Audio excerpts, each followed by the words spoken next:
Councillor Babu, who's going to give us the overview and background of Icrpsd, especially this roundtable discussion. Thank you very much. Yes. Yes, I'm just a random. Yeah, that's why we're sitting opposite each other, right? Yeah. So we can be taking it seriously. I just want to say, first, can we just kind of, call our names and the institution we come from, then we can go from. Okay, so since I sit at the head of the table, introduce myself first. I'm going to do that again. I'm attorney at law, Kevin S. Freeman Sign. I work here as the associate director for the institute. I'm also a practicing lawyer, associated with the public interest law office. Those are two offices that we run simultaneously. And so we will start on the right and go around the table. My name is Francis Johnson Addison, Councillor at Law, the Senior Councillor of Liberia. I'm representing right now the Association of Female Lawyers of Liberia, but I run my own law firm, the Johnson Addison Associates Incorporated. Thank you. Hi, my name is Lisa Kendergarten, CA, and I'm the Senior Expert for Women Political Participation at UN Women. My name is Chukon Brian. I work for UN Women as a program officer on the Women Political Participation project. Yes, I'm Attorney Law Sylvester Lomi, also working as a research fellow and also a partisan lawyer at the Public Interest Law Office. Councillor Babu, the Justice stood up so I can say that being contempt. Councillor Jala Babu, I am the Executive Director for the Institute. I also work with the Public Interest Law Office as Senior Consulting Counsel. Our two offices blend in the work we do. I'm Anthony Tedesco Dihine, one of few lawyers at the Public Interest Law firm. So you see, when the Prophet Muhammad made his sojourn, and then he used to stand to pray upright. So those who saw him pray like that decided to pray like the Prophet. But that was a warring period in the Arabian Peninsula. He fought many wars. And so when he went on the battlefront and he got wounded, because of the wound, he held himself like this to pray. Those who saw him pray like that decided to hold themselves like this to pray. That gave rise to the Sunni and Shia Muslims. No significant difference. So the professor has stood to introduce herself.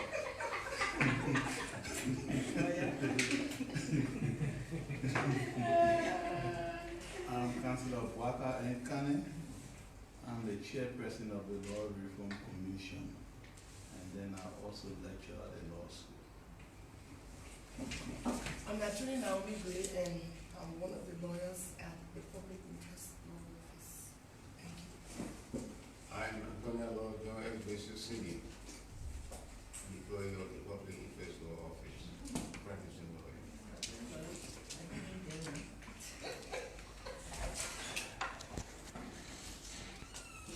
Thank you, everyone, for now that you just entered, you just introduce yourself. Jana briefly. Okay,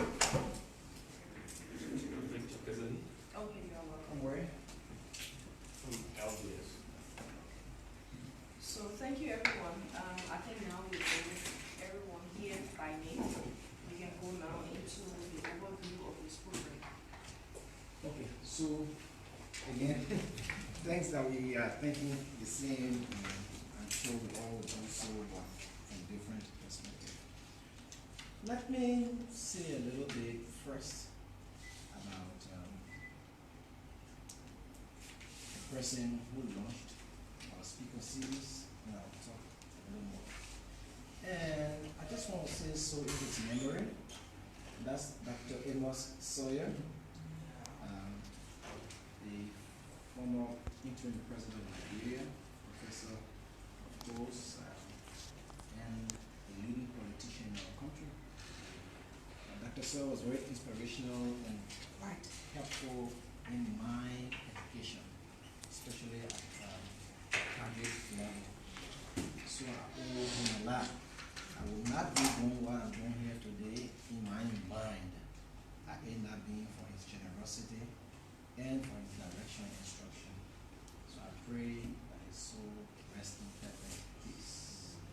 Dr. Sawyer worked with Indiana University, and while he was there, he arranged for the university, and then we got study grant to go to school. Councilor Bakakane is a recipient of that grant. Councilor Betty Lamin is a recipient of that grant. George Champega is a recipient of that grant. Councilor Joa Lawson is also a recipient of that grant. So he did exceptionally well. And for many reasons, we owe it to him. So may his soul rest in peace. The rest of the institute wants to do is to, at a point, work with the family and name the speaker series in his memory. We're hoping to do that very soon. Right. So the institute was established because we saw the need to, bring a little more scholarly aspect to the work we do in Liberia, and not just, going the way we always do. In the process of doing that, we were very blessed to have people like Dr. Elwoodon and others work along, and we agree that there is need for serious cutting-edge research in the country, so we commit ourselves to this. The Institute doesn't have any sponsor, so to speak, but we do partner with institutions. One of the things we did here is to offer our services to the institution, and as well as the government and other institutions. One of the groups we work with quietly is when you had this situation with the vice president and you were in and out to integrate part of those discussions along with the evaluations, you were always in the vice president's office to advise. So, we're very glad that you can be here. The Institute does research. We also do publication. We try our best to make use of the little opportunities we have with lots of other people. For example, recently have been able to work along with us on issues of how do we strengthen our national budget with respect to the rights to clean water. We work with water to do that. So ours is to partner as much as we can with institutions who are helping to make this country a better country. We believe in stability, we believe in peace. All we want to do is to help to strengthen the country. Our partnership is open to everybody. We do not have limitations once you are in the framework of the law. So we try to work with people as much as possible. This roundtable discussion, like many others, it's always just for the purpose of us sharing some ideas. That's why we bring people to the table who are inclined, who have been doing this kind of business. The reason why we have Councilor Khan here is because, not just because he works for the Law Reform Commission, but the commission was involved in this work. So we felt there's a need to have Councilor Khan Council to discuss this particular proposed amendment. We took interest in this amendment because we have been looking at our own electoral process, and we know that it's a little bit difficult, there's always tension, and since there is this question of gender, especially with respect to women participation and representation in government, not just at the level of being represented, but more than anything else being an integral part of the decision-making process nationally, locally, we thought that it was important to see what this law says about that. And we do know that we have a history of a failure when we decided to do the first 30%. Didn't go well. And so when there was all this discussion about, oh, there is this 30% that seems to be, much better, I felt that might be a strong affirmative action. But let's see what it says. And whether or not it shows that there will be 30% by all means of one of the two genders. So this is the reason why we thought that we would develop interest in this law. The other reason is it going to guarantee much more than the existing law, free and fair elections, if it's a part of that? The last reason that we thought that we would look at this is, let's see whether or not it's consistent with itself, or it has so much trouble that interpretation will become a problem. That's why we're here today. We have had some discussions on it here. For a typical example, we see that tenure is proposed for 7 years, and then tenure is proposed for 70 at the age of 70. Is that a conflict? If it is, what happens? For example, if I am 50 years of age and I'm appointed to the Elections Commission as commissioner, and then at age 57, the government says, well, you ended your tenure at 57. I say, no, there is a provision here that says 70 years of age. Which one apply? So basically, we just want to look at this and ensure and try our best to see how we can help, so that the next time we have election, we will have true representation of all gender in the government, at least on electoral basis. So on that note, I want to thank you very much. I hope we can have some little bit of interaction with us, Councilor Canada. Please speak more to the rationale for some of the changes that they propose, so we know exactly the basis of the positions. So I want to say thank you for coming, Councilor Canada. Thank you very much. I'm sure the president of AFL did tell you that that's the same kind of thing we're going to discuss a little bit with us. What do you think of the proposal generally? We want to say thank you very much for coming. We've been working in this direction for quite a while. So we're sure you help us in this process. At the end of the day, we will come up with a little bit of literature on this, which will share with everybody. We're hoping that it can help our people in the legislature to make perhaps a better decision on this proposal. Thank you very much. They don't do this as a kind of work on this. Oh yeah, my friend Darwin. They do. Yeah, my friend Darwin, and he's about the process. When you apply this amendment, this amendment for electoral law, He's stretching your arm, I'm afraid of this.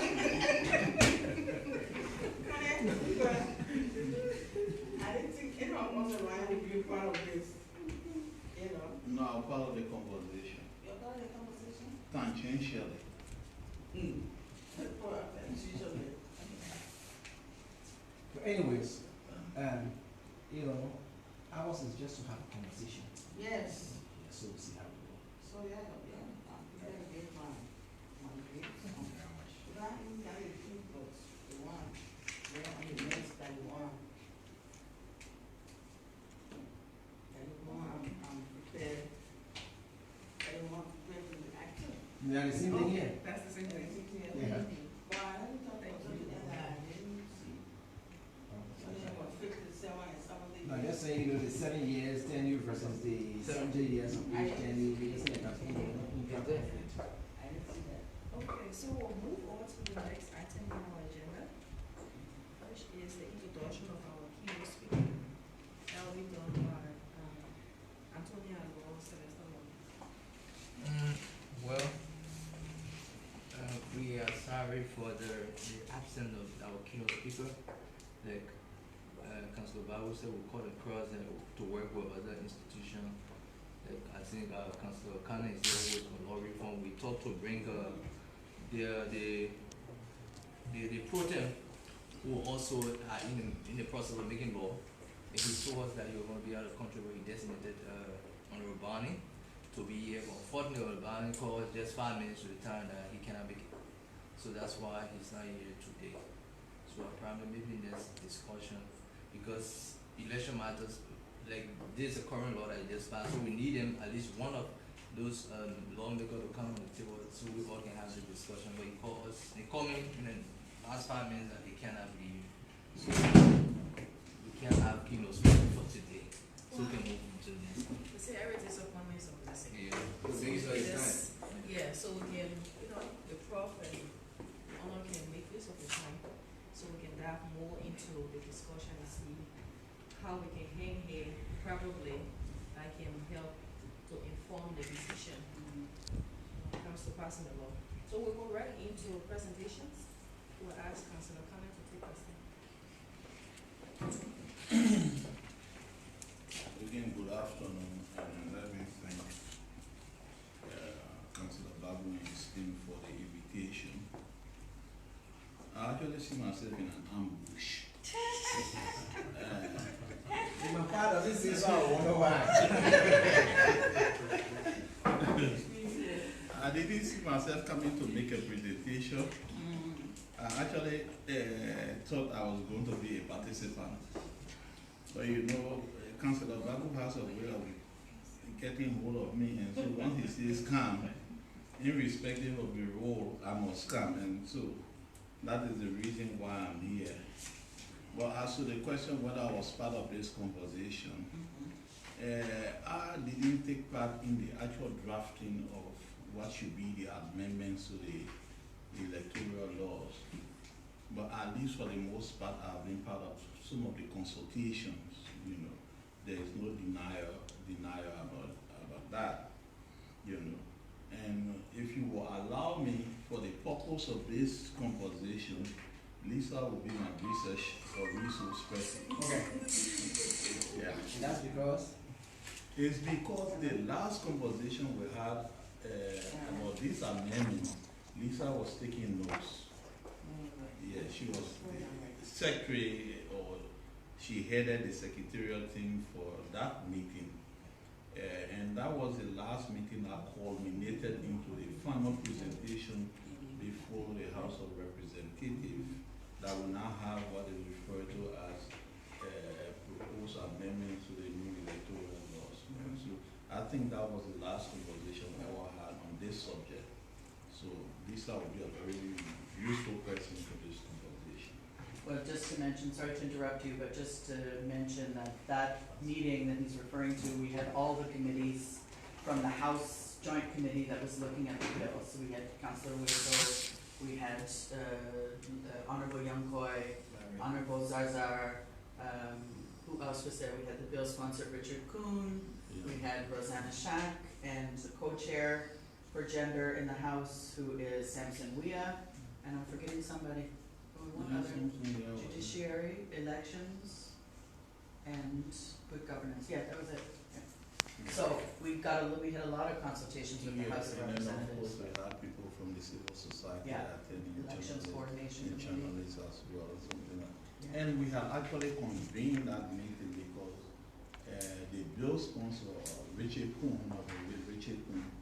felt that he couldn't have submitted that draft on the floor without having a conversation so as to have a meeting of the minds on some of the very critical areas. And some of those areas that we had the occasion to look at included the issue of either quota for women in electoral matters and or equitable representation in electoral matters. And then the language of endeavor to ensure, which Councillor Babu earlier or referred to, was disclosed. We also had the occasion to talk about electoral dates,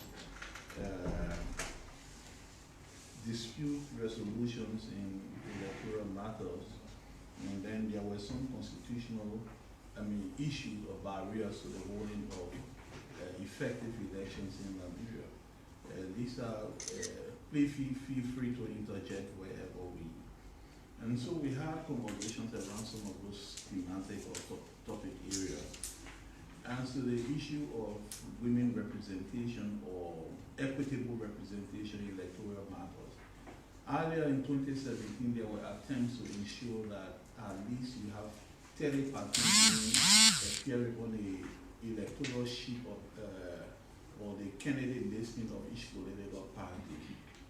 The way the language was structured at the time, eventually it became known that it was not enforceable, because it said each political party will endeavor to ensure.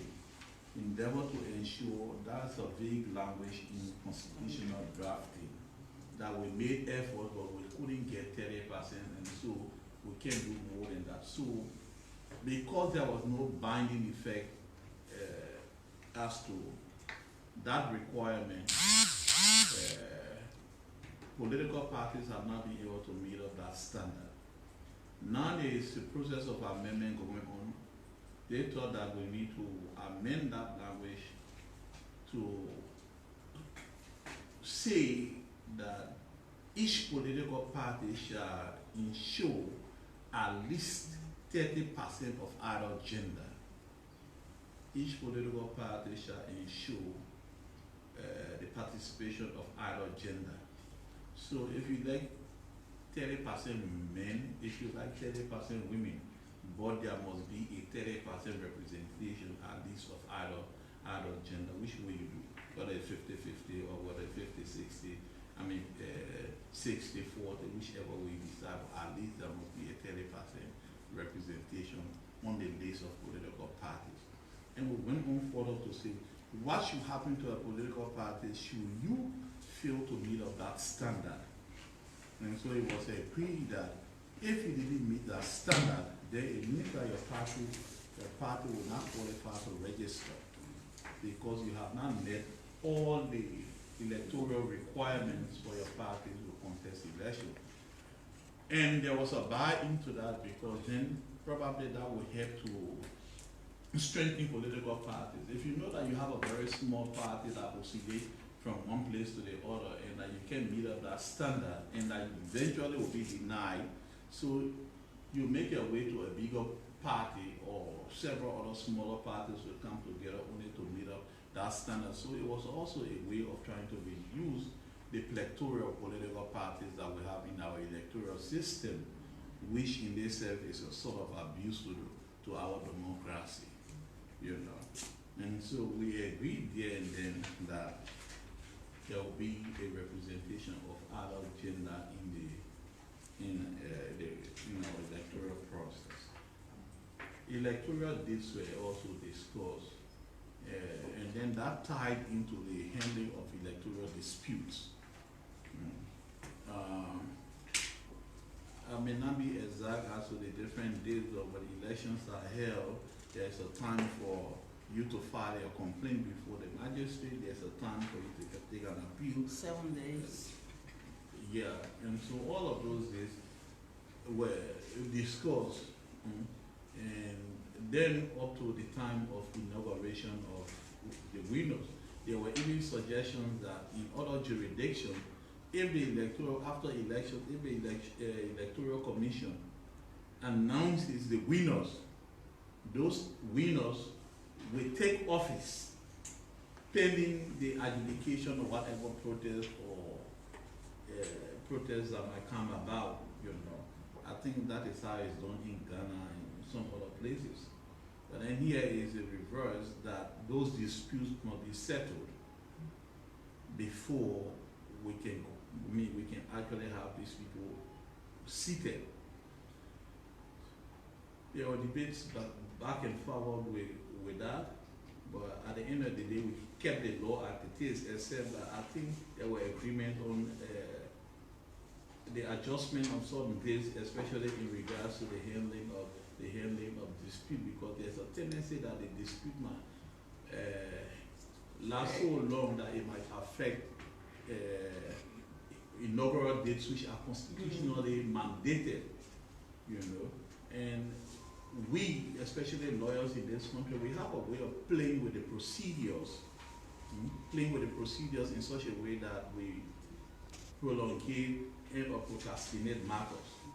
We make unnecessary motions, frivolous motions, applications, and what have you. And so by the time you finish with all of those things, because this guy, he is on a losing side, he does not care anymore, and so then, so I will delay the process. So we saw in the recent by-elections, senatorial by-election, how several candidates drag and serve 2, 3, 4 months into their tenures, you know, before some of them were seated, and then Brani became a final victim of those kinds of electoral disputes. So we had the occasion to discuss some of that, and then we also indicated that it was difficult to hold effective elections during the rainy season. Our electoral processes is a whole procedure, a whole process, beginning with voters, the announcement of elections, voters registration, the verification, up to the time of holding of elections, then appeal up to the time of inauguration of the president. So some of the processes actually take place during the rainy season and become difficult for even some people to register and or come to verify their names, whether they are actually registered consistent with their applications and what have you. So what do you do? So the referendum that they held the last time, they didn't take care of that particular problem? It was indicated with that referendum ended in a fiasco. It failed 100%. In fact, it failed 100% to the extent that there are no results of the referendum. But the one that concerns the Supreme Court. I'm saying the entirety of the referendum, it failed miserably to the extent that there are no results. There are no results. But the one that concerned the Chief Justice and the Associate Justices agenda one. With respect to the age. the age? No, we didn't touch it. It remains. Oh, it remains. Yeah, it remains. It still remains at 70. Okay. That is the reason why Koko will be retiring in September. Yeah. And so we had the occasion to talk about electoral days, and the electoral days start into constitutional mandates. Yeah. And we do know by now that it is quite difficult for us to amend the constitution. And just to digress a little bit, I have suggested in several fora that instead of going to amend the constitution the way we've been doing it by propositions, maybe it's just about a time now that we rewrite the constitution, a new constitution. But the language in the constitution does not allow for us to rewrite. So the way to approach it is maybe to amend Article 91, which provides for amendment such that will provide for a 91B to talk about the rewrite of the Constitution. So what would be the rationale for rewriting the Constitution? the rationale for doing that is, if you can have a small constitution like this, I don't know how many pages. If you can have a small constitution like this with more than 25 propositions, and even at that, some other critical areas were left out. If you can have a small constitution that would generate 25 propositions, why not rewrite? Because we have realized that voting in referenda is more difficult than voting for candidates. Referendum voting is a serious intellectual exercise. The chemistry of our population cannot cope with that requirement. So instead of proposing to them, we had 4 propositions in 2011. Only one survived, even at that it was a judicial aided passage. Which one? The one that has to do with simple majority for representative. Oh yeah, simple majority. Fine. In Where 2011. everything is to be absolute majority. Absolutely. So that one passed because it was judicially aided. So coming to 2020, we have 78 propositions. None passed. In fact, that period witnessed one of the worst abuse of resources. I think Because all of the resources that went into or that culminated into the holding of that referendum, millions were wasted. because the civic education That was not the, that was not the only aspect of it. No, but I think it should have been, educated properly, way in advance of that. But, 2-3 months at a time, decide, in my house, in my neighborhood, when to come to me, to ask me, what do you mean of this one? So, And I just but simply even explain the to way, them. but even the way we So derive, what I suggest is we give Councilor Canning 2 minutes, so that he first perspective a little Oh, bit. I don't want this, Yeah, okay. yeah, Sorry, Councilor Kane, Professor Kane. so even the way the propositions were derived, we had initially 25 propositions from somewhere.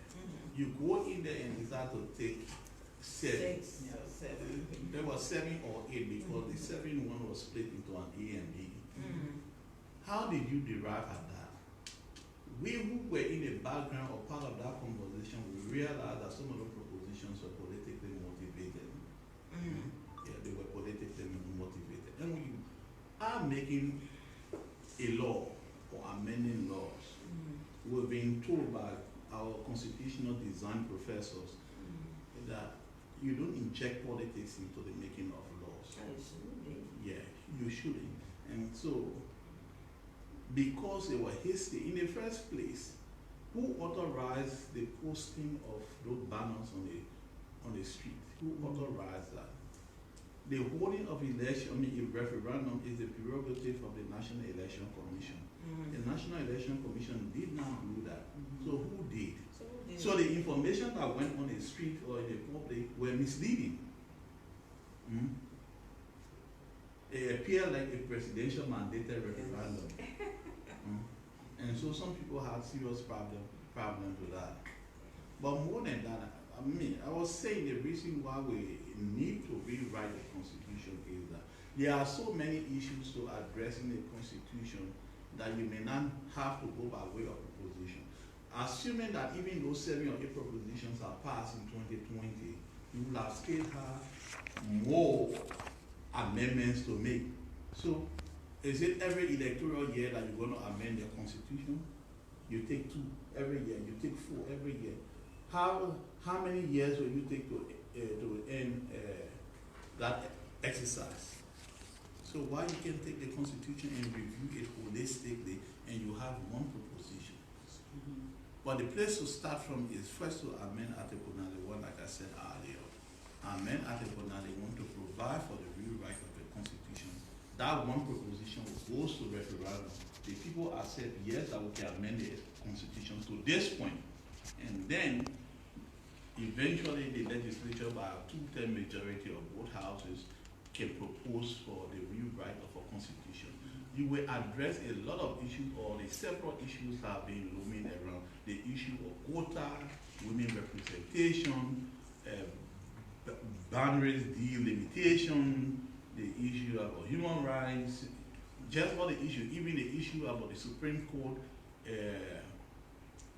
intermediary court, appellate court, you can you can discuss all of those issues just if you decide to rewrite. It only requires commitment and disabuse of political influence, and once, yeah, and also once the monies are available, you can go into that. Sometimes if you're actually sincere, you may not need as much money as we ever used before in the constitutional review exercise. But I will admonish any stakeholder or political actors for us to caution ourselves not to waste resources that we did in the constitutional review exercise. This country wasted more than $10 million without achieving anything. It hurts to see that a poor country like that will waste such resources and something over small meetings, consultation, this and all of those things, And so, I've been cautioned that my time is up, but during the course of the conversation, we feel glad to make clarification where need be. Lisa, like I said, if you have anything to jump in, based on the conversation we had. But when we finally had that conversation, was it in Buchanan? Yeah. Huh? The last one, Farmington, up in Magibi. So it was agreed there and then that we changed that language, that endeavor to ensuring that you have 30% representation. And so it was that draft that our lawmakers promised that they would take to the legislature for onward passage into law. Even when the latest amendment to the electoral law is passed, that will not be exhaustive enough because there are still issues that lingers around the constitutional amendment with respect to amendments to the electoral laws. So it is only a partial amendment to the electoral laws that we are dealing with now. Thank you. Thank you so much, Prof. Counselor. We will have the period of questions and answers, but we will go straight into Councillor Allison's presentation. We have at least 20 minutes for questions and answers. I'm sure we have a lot of questions concerning the new elections. I don't know, so I'm sorry for interrupting. Yeah, okay, so firstly I want to thank the Institute for Constitutional Research, Policy and Strategic Development for inviting Icrpsd to participate in this all-important dialogue or consultation on the electoral amendment of the 1986 Constitution election law as amended. To be a part, we are honored to be here.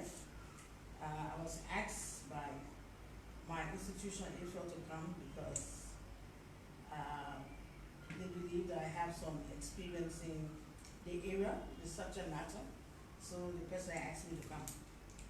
So I'm here. So I actually gave me a copy of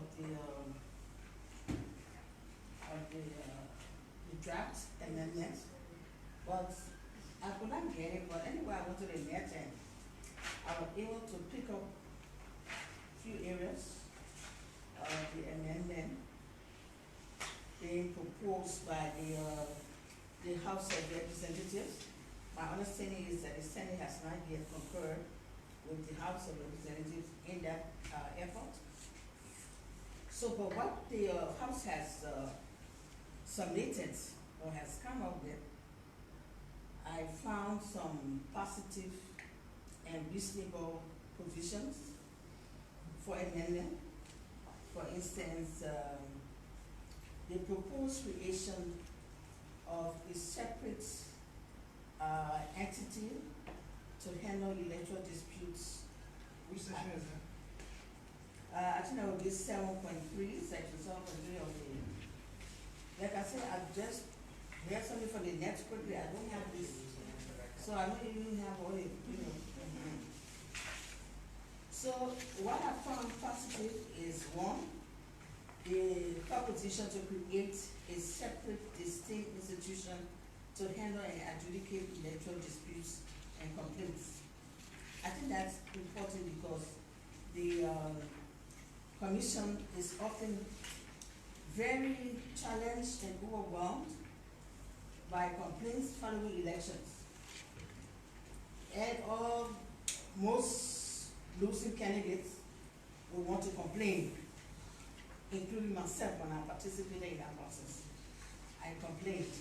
So when you have all the complaints and the few commissioners and now they have a big body there that handles these complaints. So it is important.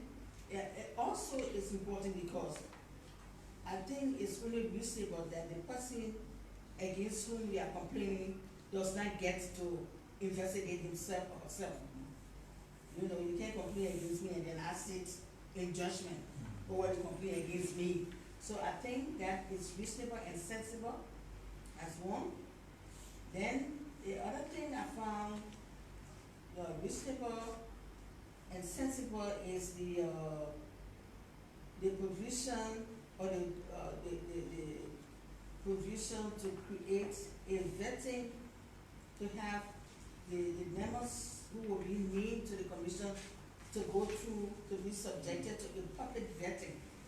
I think that is important because it will curtail most of the complaints and challenges to individual commission persons who are named to the commission. You should say, oh, the person was a member of this, the other person was a member of that party, you know. So, but if we have a public vetting exercise, then, you know,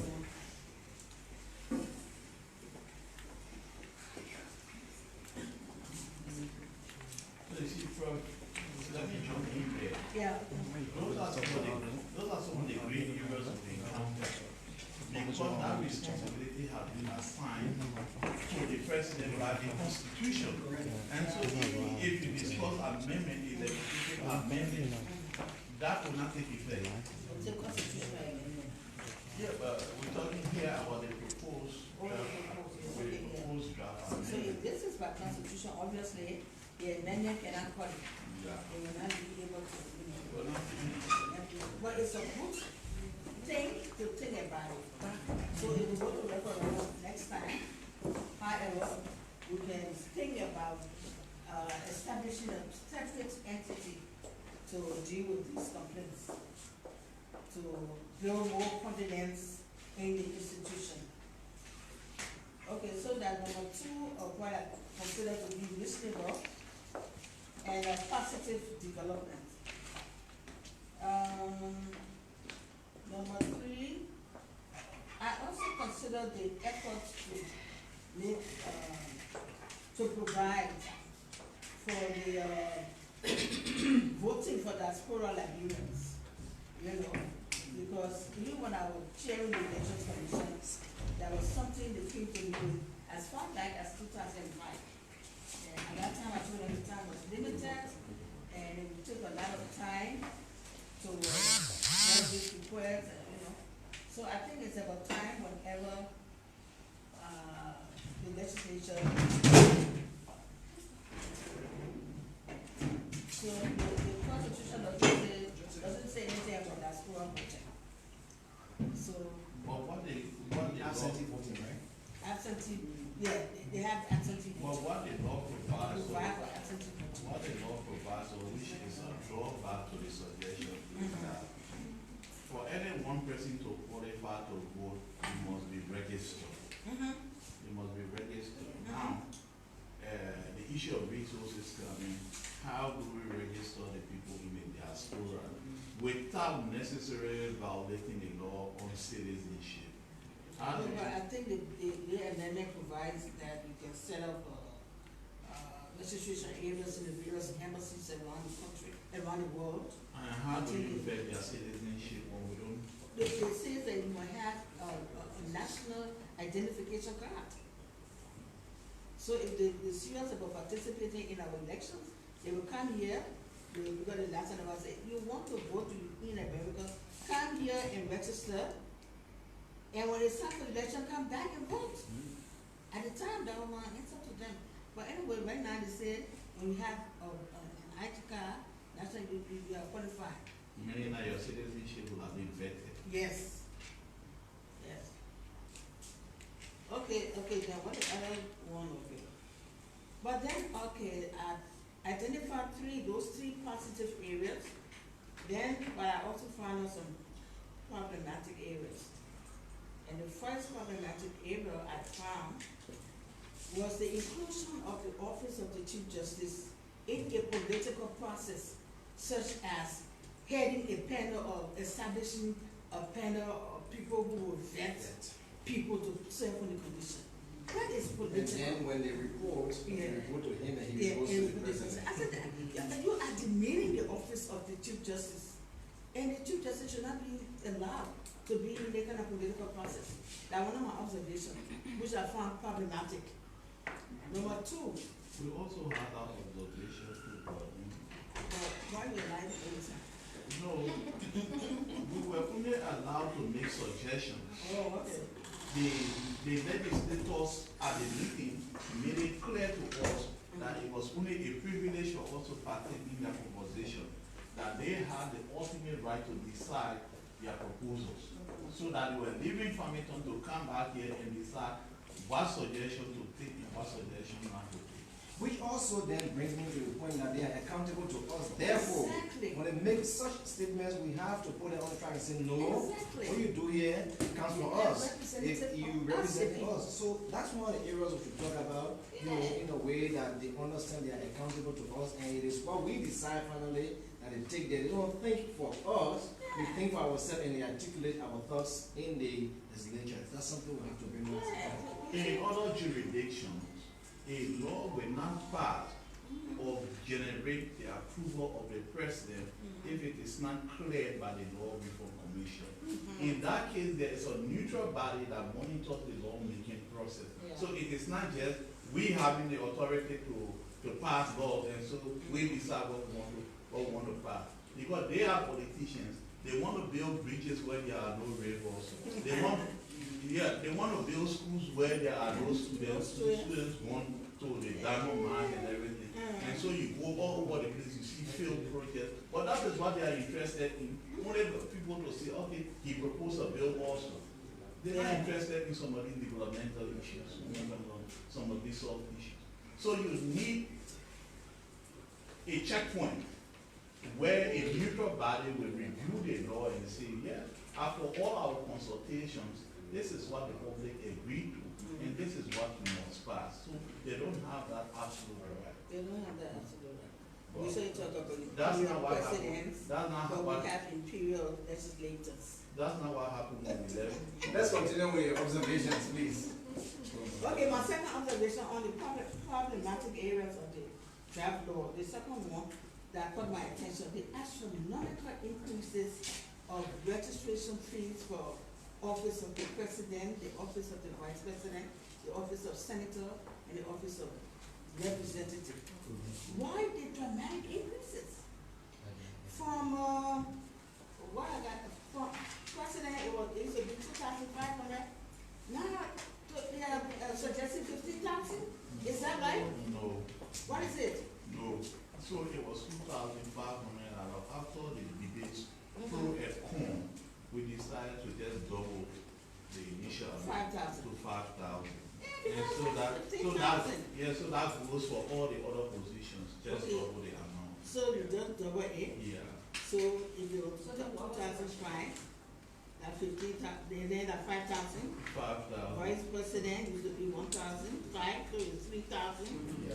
So senator was 750, so now it's 1,500. Yeah. So, Okay, representative was 500, so now it's 1,000. can you speak to the aspect of the payment of the money, to whom it's paid and for what? Because, I mean, reading this act, it says you pay to the Elections Commission, and it becomes a part of their budget. Their budget. How does that work? When the budget period, allocation of national resource is quite different from the period of collecting registration fees. How is that going to work? It doesn't go to the next budget, what they say. Yeah, maybe, but like I said, I took this thing from the net, I didn't get it, but I mean, I just didn't know what I what saw you was consider. 50,000, 10,000, but you said that I'm what you agree. It's a 2,500 to 5,000. But what is rationale, anyway, what is the The rationale rationale? might be For increasing the fees. time value of money. What does that mean? Well, what does time value Time of value of money? money, I'm talking in the context of increasing election fees. That what 2,000 used to buy before, 2,000 will not buy now. So they are inflationary factors. They are inflationary factors. Yeah, but. And that you don't want to make these positions very cheap, but at the same time not very expensive to deny competent people from But that's registering. exactly my point, yeah. I think when you increase the fees like this, you forget about the any economy we find ourselves in today. Then you come, somebody, maybe an honest teacher who want to run for a representative, or something like, where will he get, what, 3,000 United States dollars from? Or 1,000? Those figures, in our economy is astronomical. Maybe other thing is nothing. It's peanut, but for us, So let's look at it from especially for the women. Councillor Jala, we speaking about the issue of the 30%. Yeah.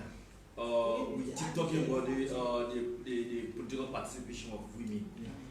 Do you know how many women have interest but cannot afford? They can afford. Now we still pushing for this identical portion within the law, and now even if it is passed, how do you think we can get the 30% of women participation almost? Correct. So let's see. That made that problem complicated, right? So that complicated our problem, right? So you say, fine, we'll get 30% in our political party, Yeah. right? Yeah. But the women say we don't have that registration money to pay. The political party say, well, that money is now on us to pay for you. It's just to put you on the list. Yes. Who pays? The women will pay. That's where the concept of political economy comes in. The women have the urge now to think that there should be equality, and equality should affect all these things. And so the women want to set a different fee standard for men, and then when it comes to women, then you say no, they will not afford. So they what can if you afford. set As a matter of fact, some of the drawbacks we've been having with some of the proposals is that there are just some women who feel that first thing there should be no quota for women.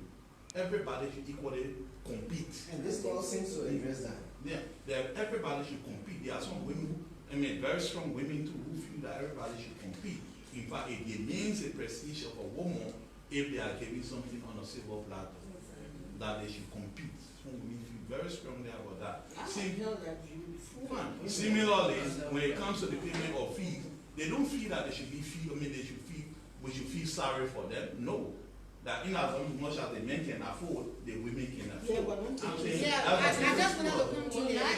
So it doesn't matter whether the women feel they have to pay or not. At the level of the NEC, once a political party bring their list, they are responsible to make sure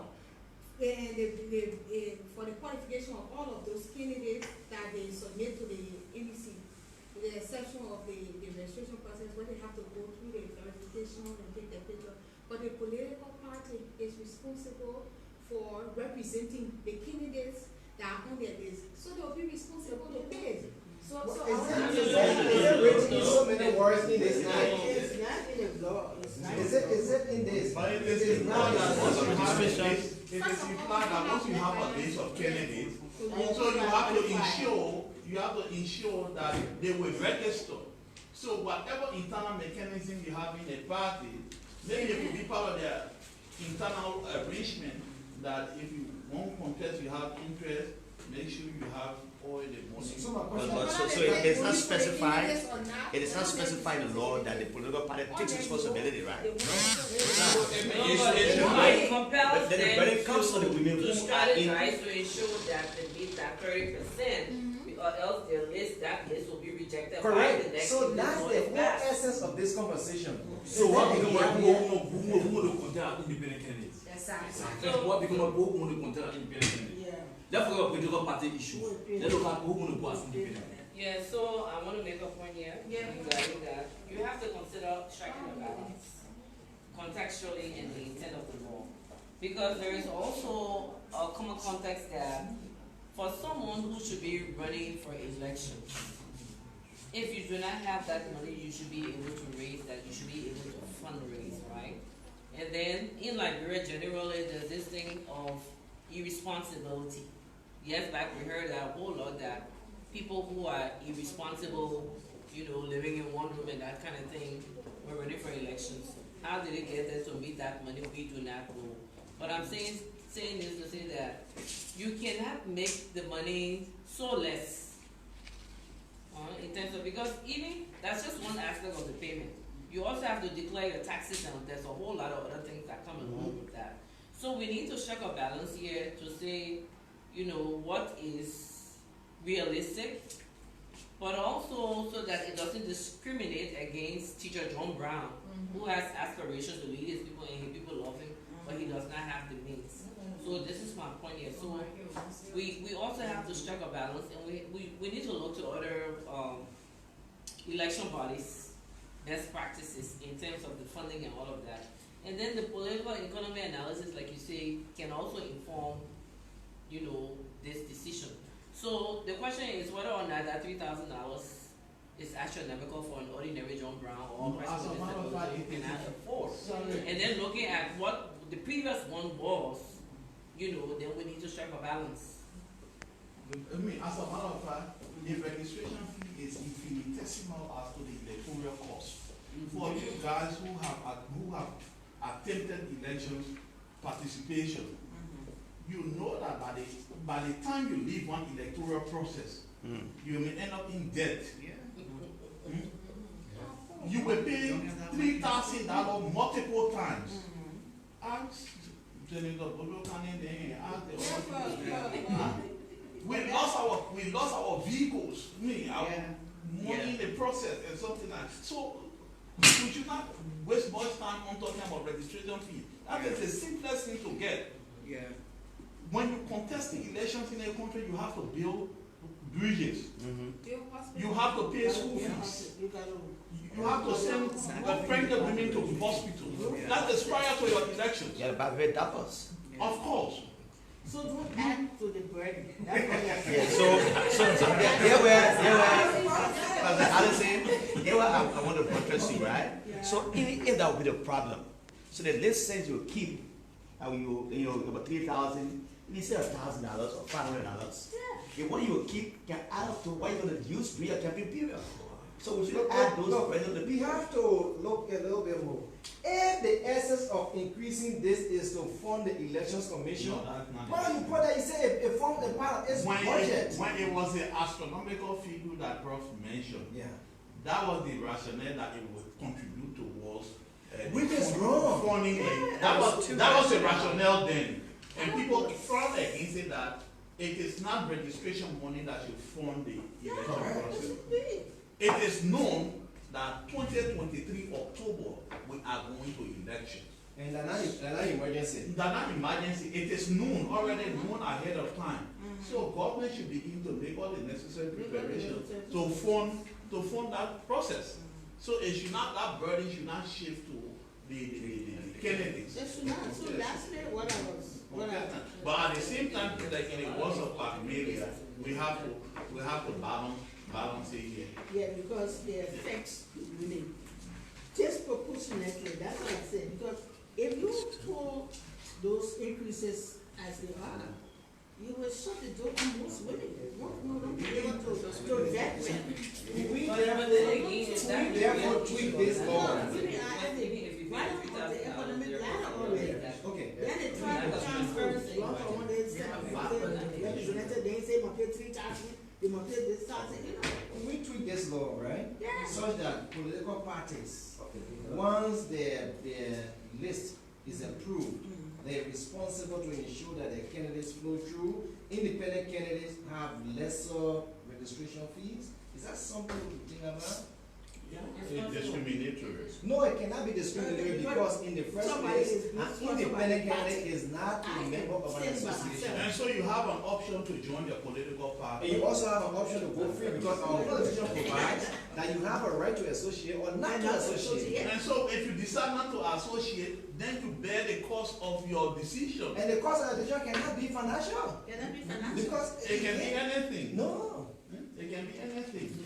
So, I think that's where, lastly, if I would say, they called upon the Senate not to concur with the House of Representatives on this piece of legislation in its current form. Okay. Especially with all increases that disproportionately affect women the other thing, because those are our constituents. So isn't that to concur or to further amend or recommend changes, because there's also Yeah, a but if you process don't concur, where you I mean, have you cannot concur, it's I correct agree form. with you, but then there could be, you They can know. go and change it, then when they change it, then they can. I mean, not to They can concur have is a a strong conference language, it has meeting, implications. right? Yes. But then you have to Conference recommend. So if you say they should not concord in this present form, Mhm. what would be your suggestion, assuming that you are called before the committee? Their observations here. The organization will say, don't increase the registration fees for anybody, don't increase it, because we will bear the brunt of this increase. Yeah, one, two. The Chief Well, I Justice. mean, That's one aspect of your I mean, recommendation. politicize the chief justice, or let's say the Supreme Court, the judiciary, in a political question like this. Do not include the office of the chief justice in this thing here. The chief justice is. This a is neutral political. person, And because Lisa, there what also, that even process Atomic will come Court before the rejected that, Yeah. it was rejected. So okay. maybe I can share some information here. So in the version that was passed by the House, the only change from the bill that NEC submitted was to the fees. Okay. So it means not only the problematic areas she mentioned, Councillor Allison mentioned, also there was the issue of the thumbprint. And so there was also some discussion around that would discriminate against people who were living with disabilities, Right. who didn't have a thumb. So there are substantive issues with the bill that was passed in the House of Representatives. From the perspective of, from a gender perspective, and particularly from a women's inclusion perspective, the portion of the bill 4.5 that provides for the quota has the very positive aspects of the shall ensure, and I'm sure Councillor Allison can tell you what a struggle it was in 2014 just to get that. 'Cause- yeah, because the 2005 guidelines said shall. So that changed in the 2014 amendments. Then the other part that's very good about 4.5 is the, as Councillor Kane pointed out, the mandate, explicit mandate for NEC to reject the listing that doesn't reach the threshold. There's also the part that even the lawmakers at the lower house themselves said that political party primary clause, we don't need it, because that one, you're messing with internal party processes, that one we can let it go. We don't care from a feminist perspective, it doesn't matter how the women get on the list or how either gender get on the listing, so long as they're on the listing, right? We had also discussed, not exactly what you were talking about the financial incentives, but could there be a positive incentive for political parties that comply? I would argue for political parties that exceed, not meet, because meet will be the requirement of shall ensure. There could be a positive incentive for parties that exceed, that political parties might receive a financial incentive to support the campaigns of the underrepresented gender, right? Which, of course, you know, the elections are largely externally funded, and it would be probably something acceptable at a particular, you know, amount. Nothing too exorbitant. Some people said 100K, maybe 50K, something like that, you know? You could propose an amendment for the Senate to sort of sweeten the deal. That would also help with this issue that has been raised around the remarks about the 50% in the Senate. Some of you heard the President made remarks that Che, Senator Pro Temp, had said, we can even make it 50%. This is a risky, I mean, we're very skeptical that that would fly anyway, but one of the, it could be a stalling tactic, it could be a diversion tactic, because what happens is when the amendments proposed by the Senate, and the Senate will not concur with this as it is, with the version that was, they will not. They will scrutinize it, they will pull out more of these things.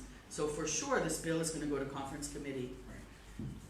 In conference committee, it will very likely die if the amendments from the Senate are very substantive that the House members cannot agree. Now, you know that the elections law needs to be reformed within a year of the elections. So we're looking at, by August break, maybe September if they extend. By October, if this doesn't pass, we're finished. And the previous Equal Participation and Representation Act died in conference committee in 2017 when the Senate passed the 15 seats for women, 3 for people with disability, 3 for youth, and then the House knocked it down to 5-1-1 respectively. It died there. Working within this existing electoral law to get temporary special measures for equity in politics is, like, I think our best shot.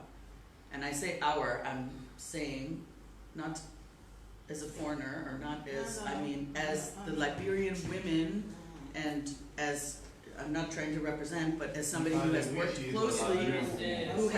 closely, with the Liberian women and who has studied this issue for many years. She is a Liberian woman. I know this issue is near and dear to Liberian women. She married a Liberian Gilman. Gribble. That doesn't mean But yeah, no, the citizenship law, that one I'm going to change. So the point is that when this goes to the Senate, there are going to be amendments. So there will be a need to support the Senate and provide a clear recommendations and rationale for the aspects of the law that should be changed. And I'm happy to see this institute, because it's like a think tank, right? And there's a couple of things coming up with civil society so that we can find some synergies, because we have worked, our partners have worked around this issue for some time, and we've done, like I said, more work with the with the representatives. So there's a need to put together, very succinctly those problematic areas, the proposed amendments, the rationale and justification, because that's also what people want to know. This rationale for the increase was also because the field of candidates is so crowded. To come into a district, you got 24 people running in District 11 or District 4, 24 candidate, it's a lot, especially when you have first past the post simple majority. So we really need to look at it, because some of these issues can't be dealt with without contravening the Constitution, as you said. Coming back to that, I think so one of the things I haven't heard and I came in late is, in terms of the increase of that amount of money, what are some of the benefits? What are the advantages as it is to the current electoral culture and context? One of the first things that comes to mind is that he asked up to the financial minister next. That's all. In terms of the even if it is buying one vehicle or to buy stationery, it helps. It's not yet to support the for me, the only benefit would be to, narrow the field, the playing field, so that instead of 20%, maybe 2 or 3% will be able to afford that money. And so you're narrowing the field based on financial capacity. Yeah, you're not narrowing it based on competence. Yeah, so that makes it a drawback. Yeah, but at least it can help. And mind you, this increase, it also brought this, our Constitution in a very significant way. Where the Constitution says that the legislature, the Republic of Liberia should encourage the participation of all citizens in government. Now the increase will not encourage them, it will discourage them. So there's a violation, a contravention of the Constitution. That's a debatable one. In the Constitution, is there any other, do we know best practices in other sort of countries, regional countries? What is the ceiling amount and how? No, actually, during the conversation we had with the lawmakers and so those things came up. And then they said around the sub-region, we are among the lowest. Right? Remember that conversation? That in the sub-region, amongst the lowest, to include Sierra Leone, that their fees were higher than ours. Okay, so there has to be, We are also raising the there has to be a comparative analysis of the economic situation. How is it in Sierra Leone? Yeah, but if we can compare ourselves to Sierra Leone, we will compare ourselves. Yeah, is the other thing. I may sound very naive or ordinary. So if you cannot raise $3,000 to register, how much campaign, right? You know what I mean? So if you got somebody who said to you, look, well, make sure we help you in your campaign. Once you reach the point of registration, what happens? It means that you said every other thing just to register. You go to deputy. Why you just have so when you get up And here? when you become representative, stop it. Yeah. Vote me on CP. You know some of the things that go back to have to Sorry, so let me ask just one question, perhaps to wrap us up, just, so we do all of these, right? Let's assume the law goes through and we have all of this going and it's fine. Also, and then we have 30% of either gender on the political party list and go through elections commission, everything's okay. What or how does this law therefore guarantee that we'll have 30% in the legislature of either gender and not? Okay. So this was a key part of Representative Gray's strong argument against the bill, and they kept talking about participation doesn't equal representation. So the issue is that we can take the example, in 2005, the guidelines for political parties said parties shall ensure 30%. In 2005, not a single party met the 30% threshold, but the major parties had an average of 20% on their listing. CDC had 22% on their listing. What happened after the election? You saw the highest number of women ever elected to the legislature, over 16%. And the party that had the most women on the list saw the most women elected. So it's not going to guarantee representation. And these people that come and they say 50%, you encourage them. You are free to put 50% in your list, but the law says 30. You are welcome to exceed it, but the law says 30, because the risk is they take us back. The other diversion tactic is to go back to the conversation of reserved seats, because reserved seats would guarantee representation. It's a tactic. It's a tactic. We had a proposal for reserved seats in 2016. They thrashed it, right? They trashed it, they threw it out. Reserve seats is so much more complicated. Talk about money, talk about the economic situation in Liberia here. We're crying for election money as it is. With reserve seats, you have to set up a whole different administrative system. It's going to cost money, it's going to have a long learning curve in terms of how you're going to administer the system. It's going to create all kinds of problems. With the existing provision, nothing is changing within the electoral system. It's simply about parties putting the women on the list, or either gender on the list. And it's a matter of equity. We put more women on the list, more women will win. And some parties may even exceed if you did have something like a financial incentive for parties that met 40%, for example. You could say that. But it's also, can I come in a little bit? So I heard you talk about the financial incentive, especially for the parties that exceed the 30%. Yeah. So why if instead of making it a financial incentive, you make it in a way like, okay, so if the party exceeds 30% and more than 30%, so if it's between 30 to 50, the 20%, the NEC would be able to register the party for free. I mean the persons for free. That would lessen the burden as well on the political party. But just to come back to your question, firstly we need to get clarity on the question the honorable the councillor asked. What is the usefulness of this amount when we talk about the registration? What are they being used for? So we have to get that correct first, then people can say we're having a waiver. Because if we understand what exactly we are using these amounts for, then we can know to say, yeah, okay, we'll push the idea she just put forth. But at the moment, we don't know what those amounts are used for, how are they using it, how are they making impact toward the election, so we can have... What do you think the amounts are being used for? It is quite minute. Because we don't know either. The only thing that you can imagine that the money will be used for is paid in the coffers will be used to help support next cause.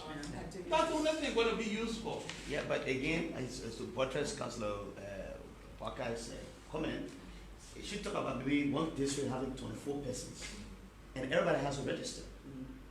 And how many electoral districts having much rather, We have 17 electoral districts, just almost around them. So each district has maybe 10 candidates. And you're registering $2,000 according to what you just read in this concerning the residual fees. So that money, if NEP collects all that money, it goes to the next coffee and do a lot of good things. Yeah, but there are And also. if you talk about purchase of vehicle, you know, we are challenged with this thing coming.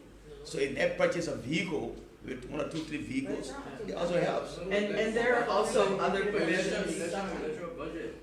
Yeah, and there, It buttresses. But it is still, the point is, it's still minute to net operational. We agree. So let's be clear. And it's not automatic that NEC will sponte decide we're using money here for ourselves. The national government has to give you the go ahead. That money is not automatically going into next coffers. At least as far as experience goes. It is paid to them. It's paid to them, but it goes to the. Yes, go But ahead. it's paid to them and say it also forms a part of their budget. If the government decides to. Yeah. The law I mean, says that so. is, the law says so, the judiciary is doing it now. What the law say now? Yes, That it the is. money. The money goes like, as yeah, a part of, Yeah, next operation. We are also hearing from a former neck chair, so. But anyways, experience. this Yeah, but conversation things is have going, changed, so, this conversation is going very well. things have It's changed. getting a little bit, every second it gets more interesting, just that time is not in our favor. And we need to do one or two things. First, we invited, Honorable Griffith here for a reason. He's from the LBS. He's, Deputy Director for Public Affairs, right? And we thought that he should come and join us here, especially because this has to do with the public, the entire country. LBS is the national radio station. They need to articulate this more so that if people listen, they can do it very well. So we asked him the question, what is it that the media will do to help in this kind of process so that our people understand better what can be do? Now, given my experience from the last 2 elections, from 2 elections or 3 elections in 2005, I think the media has played a major role. And while coming, I was thinking, just a few days ago, a few months ago, upon our appointment by the president, we thought that the Public Affairs Department reached out to the legislature. And we have created our program for the legislature. Because LBS now has 1 hour allotted to the legislature. Because we think that the 2-minute interview or 2-minute stories that come from the Senate or the lower house on our radio is not sufficient. Because our bills are proffered by some lawmakers. You need to explain to the public about its intent and how does it benefit the people when it's passed. So we thought that in that 1 hour package, a lawmaker who proffers a bill can explain more about his bill and tell us the impact. So that is what we've done for our side. And that program will label as ever as legislative exists, as long as we are there as a management team. So that's what we have done. But we know that the media also serve as a conduit between the linking bridge between the public and that of the legislators. So I was like looking at the RFI example, that group that monitors the legislators' activities. Now, what it does is that when the lawmaker performs well, the media people at the legislature will want to get to know what yardstick he or she used to get what he is or he or she is. If the lawmaker performs poorly, now, take for example, the other day they were talking about by the deputy speaker, Fanati Kofa, that he performed so poorly in the legislature. That's RS projection. So somebody said, I can't say the deputy speaker performed poorly because, and he doesn't have anything to say in the legislature, in the deliberations at the House. He's just there, the speaker speaks. So he's there, he doesn't participate. So what do you want to hear from him? Well, we'll go beyond that. And you say, I'm being my district, maybe I've done this or I've done that one, but the media still remains a champion in doing this. One of the good things is that the social media has gone further than the traditional media. Right now in this room, we're sitting here, I was seeing my young brother going live. Everyone discussing is going live on Facebook. So by the time you put your television on, maybe LBS is viewing from the Capitol on social media, it's switched to our television on LTV. So the library broadcast system now has got a booster in some of the counties. You get us on SACOM and multimedia platforms. So that the forms this going content meet. Our major many of the counties are accessible. People who are watching the content be there. So what we are taught to do is that in the days to come, when the budget is passed and then approved and made, we want to ensure that everything at the legislature, once it is a sitting, it is also screened live in the lower parts of the country. That is based on the budgetary allocation given to LBS. Because our hands are tied, it's not much, because the government funds LBS 60%, and we fund ourselves 40% based on what we collect from our partners. But we still believe that we can do more. And many times people say LBS is a government station, you know, it's politically driven, and the people are not being heard only from the opposition side.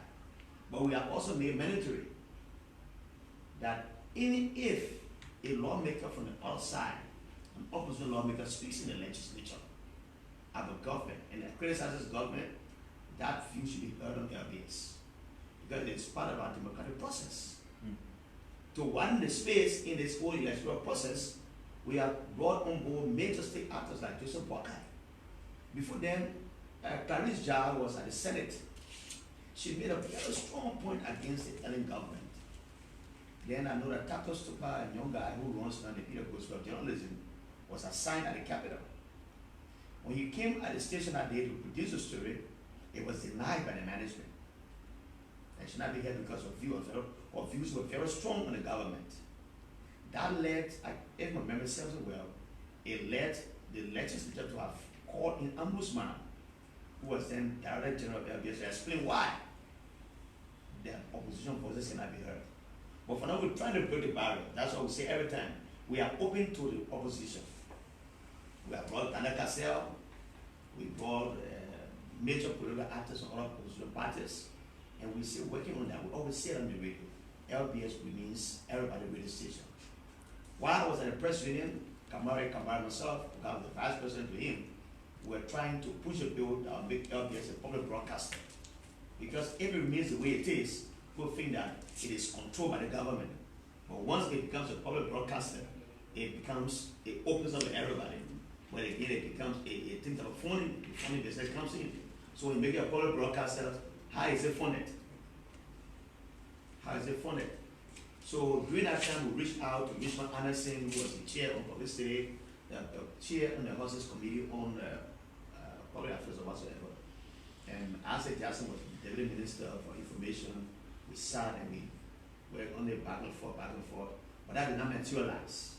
The conversation is still ongoing. Yes, it's still ongoing, yeah. It's still ongoing. And so we hope that in the time to come, we can strengthen the conversation at another level. No, Internews has been supporting some of those initiatives. So let me say at this point, I know we have to close, but they're just good thing for us to do two things. One, next steps, in terms of action points. What do we do? And then two, how beyond this point we could have a commitment from LBS, at least through you, that you can take back to your people, that there isn't money for this advocacy, whatever we decide to do with the legislature and others, we may not have the money, so we can have space on your radio.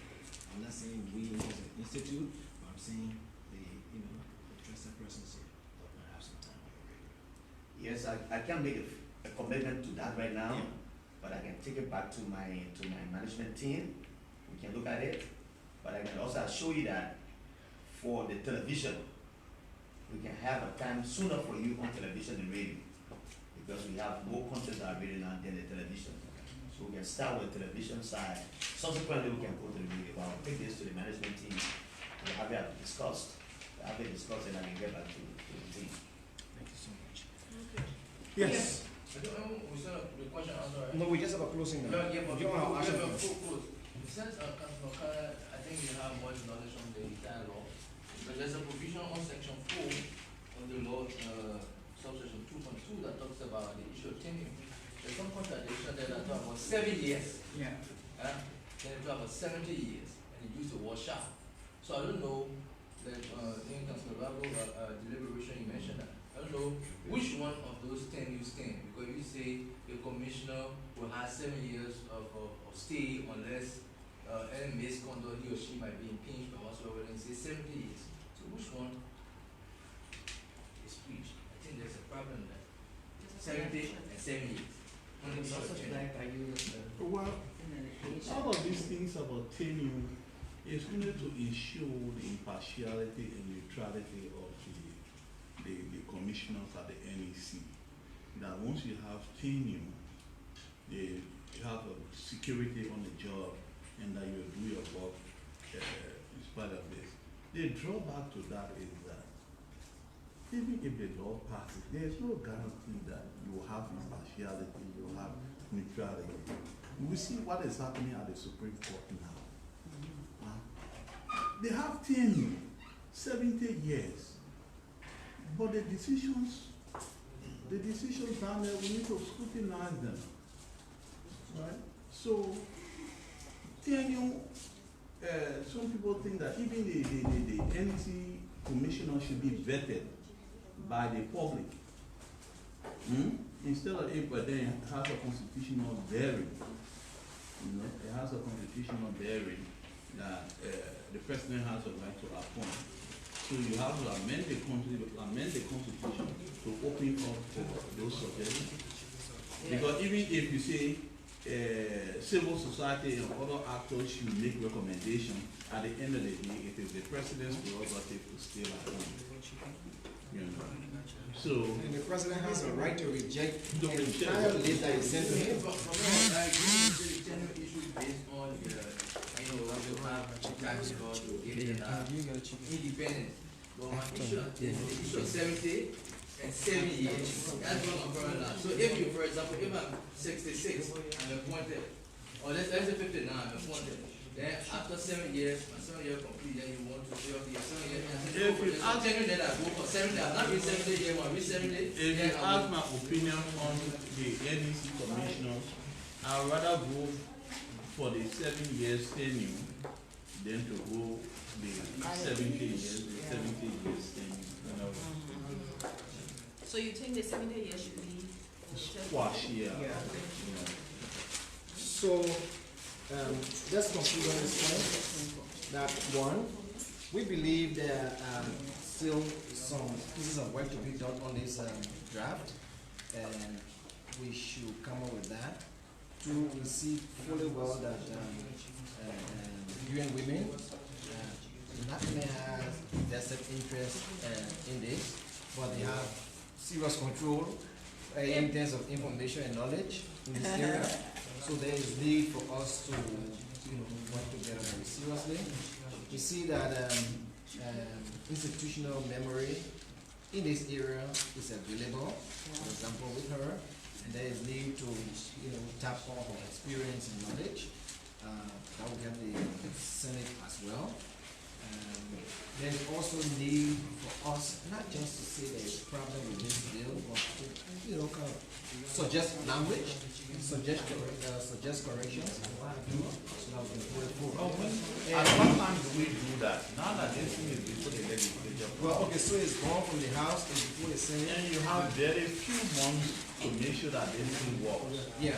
So therefore, the Senate doesn't have much to think about to pass a bill. Maybe whatever way they go to pass the bill. But we have a lot to do to make them to think, right? So we should therefore work as fast as we can, because we are the ones who have real issues with this. Work as fast as we can and reach to them quickly and say, look, don't move, so fast. Let's do this. So, can we identify a few persons in the Senate who will be helpful to this effort, so we can move to them and say, look, there is need to also discuss this more. That's the reason why we're actually inviting the program. Sorry, Lisa, I'm injecting here. In terms of the next steps, I think we haven't had throughout this application, maybe you want to tell you informant, we haven't had a professional white paper to outline, to do a kind of legal analysis, contextual analysis of everything that is coming out of the advocacy itself. Because even on the floor, you have comments coming from lawmakers. For example, the issue of inclusion and participation. There is a whole thing that can be written about that. The clauses as well. So perhaps one of the next steps will be to have that policy paper that will adequately inform the senators before we can even begin the public hearings, so that, you know, they are already thinking based on the analysis, and they are also being informed ahead before that kind of discussion can happen. So I will propose as one of the next steps that we can have that. But that too can also help to dispel some of the tactics, you know, that will kind of kill. Yes.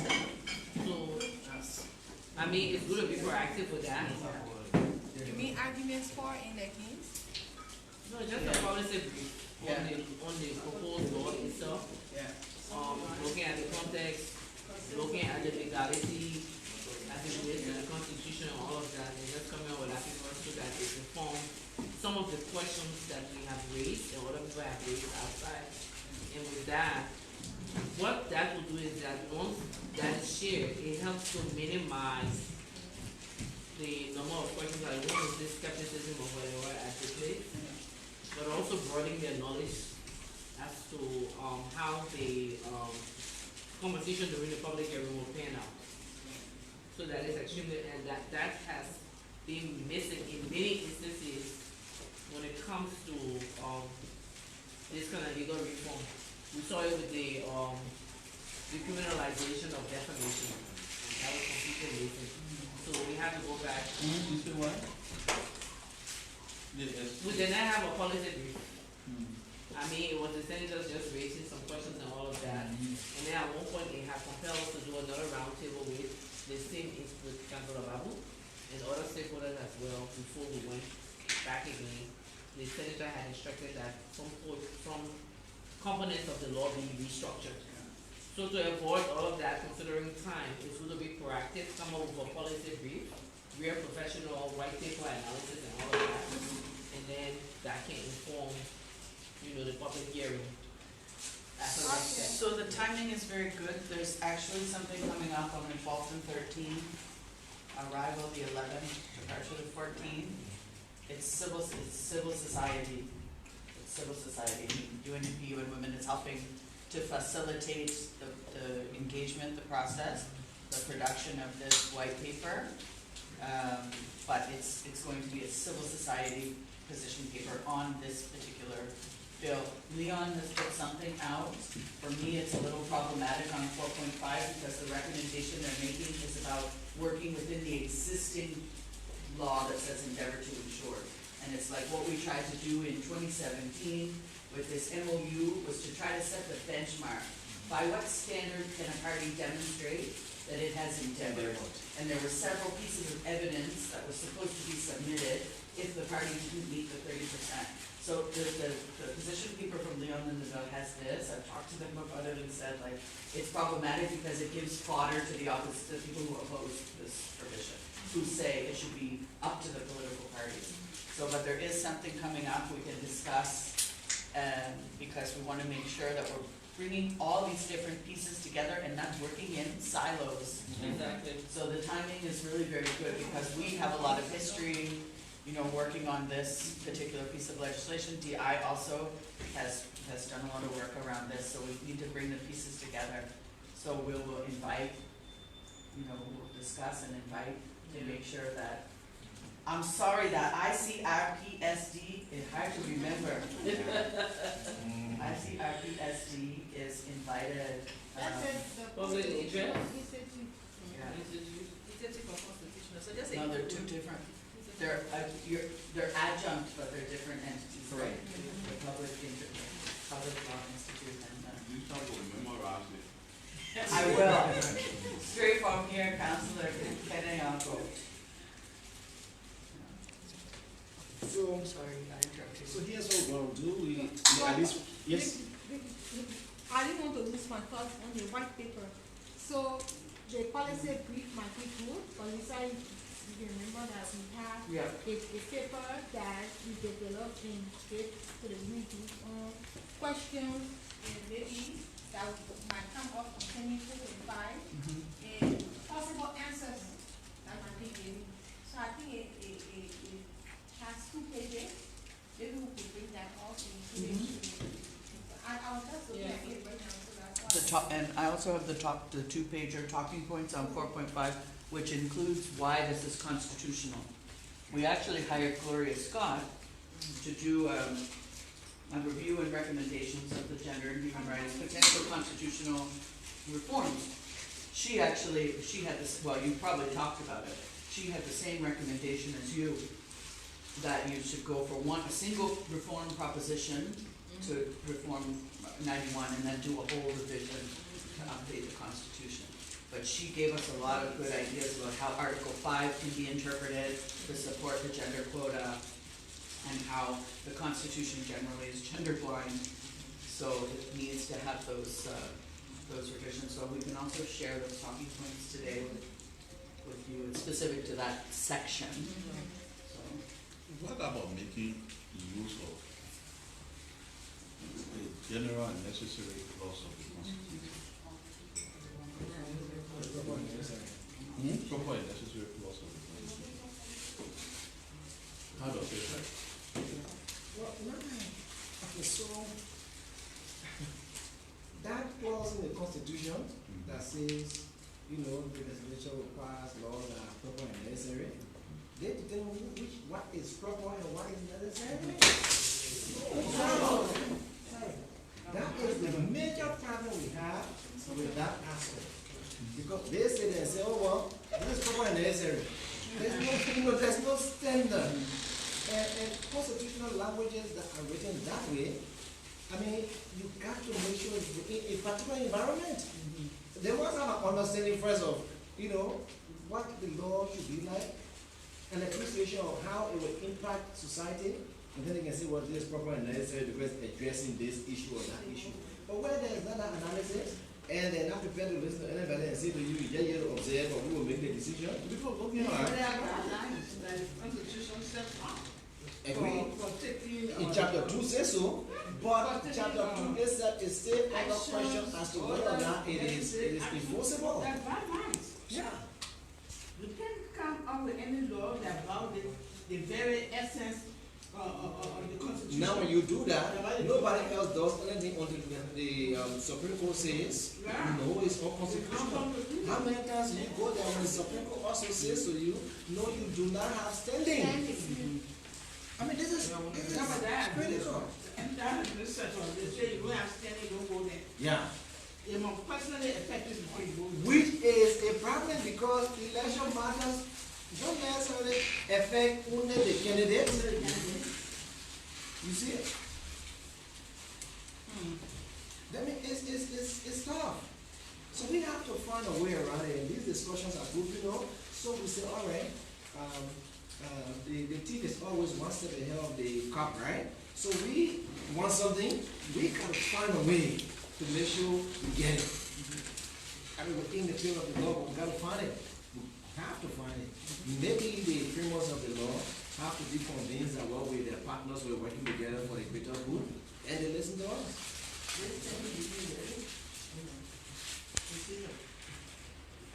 All right, so you're sharing paper with us, you say, but we'll definitely do the same by doing the links from this conversation and share it with everybody that we can move forward from there and rest assured we have it not later than Monday. Yeah.